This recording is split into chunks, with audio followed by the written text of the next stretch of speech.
Wow, pangarap daw nila ng ating mga kabataan. Ayun na nga. So tapos na po ang ganap ngayon doon sa doon sa Luneta po. At kanina ay wala tayong signal.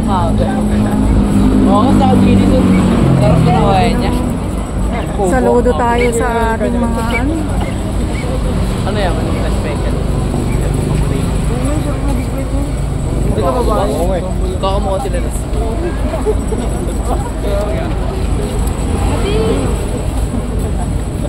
Wrong way. May ads. Ito po dyan yun. Hindi kami rin nakakastay. Langit tapos na. Hindi meron pa yan next wave. meron pa ba? Ship yan, ship. Gago dyan. Meron pa ba? Dito naman.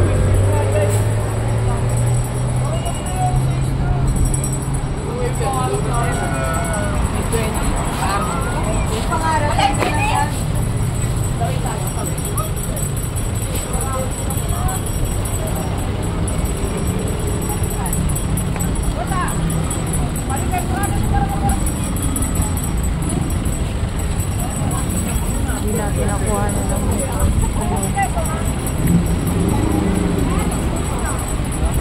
Tayo kumain.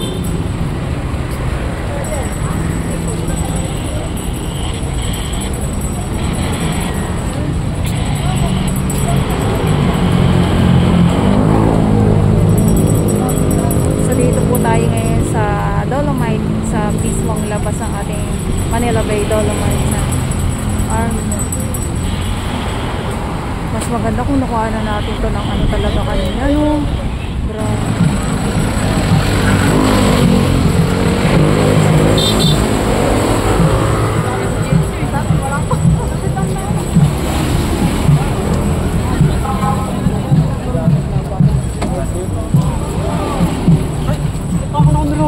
Sino kakauwi pa?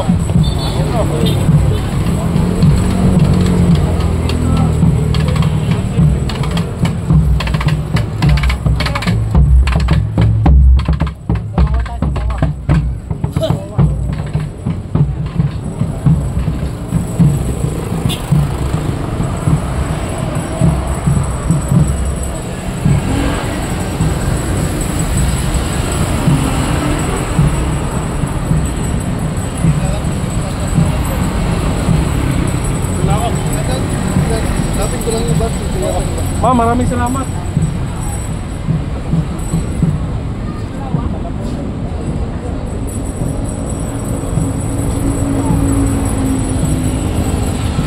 Ayan, so hindi tayo naka-update doon sa Luneta, no?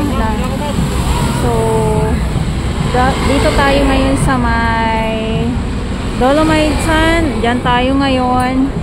At ito naman ay tapos na nga po yung ganap doon sa may Luneta, kaya uwian na itong nakukuhanan natin.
Bubulan.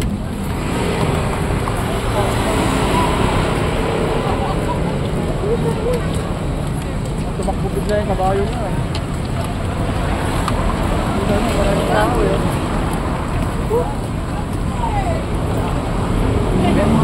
Hindi ko ba't muna sila sabi ko.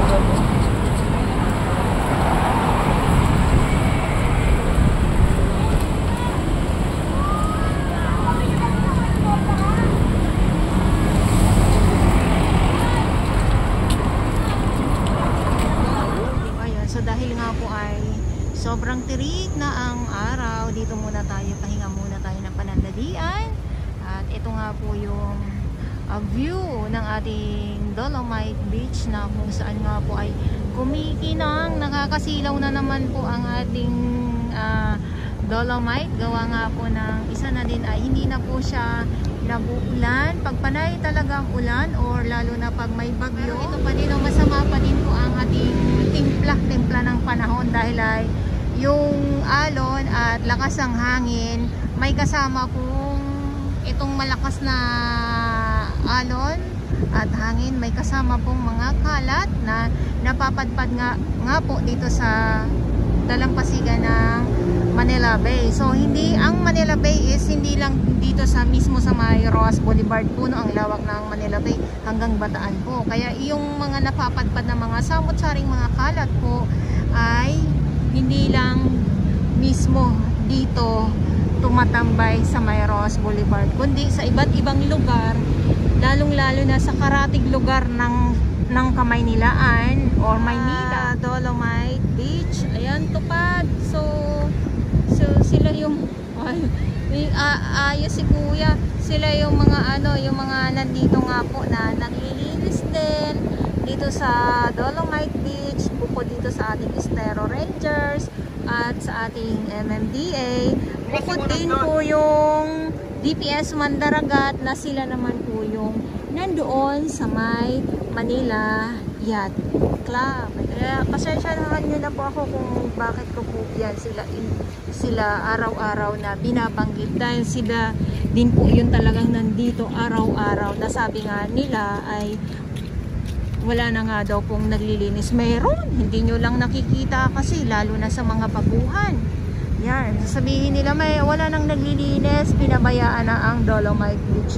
Meron po, alam nyo po kung talagang pinabayaan na itong Dolomite Beach, yung mga samot-saring mga kalat na nakikita natin nung mga nakaraang taon na po. Kung hindi po nilinis, inalis yun. Naku po, baka wala na po, hindi na po ito Dolomite Beach kung nagkaganon at kung wala na po talagang naglilinis. Dahil iba po muli ang ating Dolomite Beach pag hindi na po nilinis ito or wala nang naglilinis. Kaya nga lang po, meron sila, ayan yung mga nakikita natin dito, yun yung Estero Rangers. So, para na lang po ako nagiging siramplaka. Para na lang din po ako nagiging siramplaka dahil nga po sa pagbanggit sa mga Manila Bay Warriors. Ayan, kaya pasensya nyo naman po ako, lalong-lalo na sa mga viewers ko na talaga namang simula noon at hanggang ngayon nandito po kayo at hindi nyo po ako iniiwan or hindi nyo po iniiwan ang Manila Bay. Kaya maraming salamat po sa inyo lahat at mandami ko na pong dinaldal. Pasensya naman po sa inyong lahat.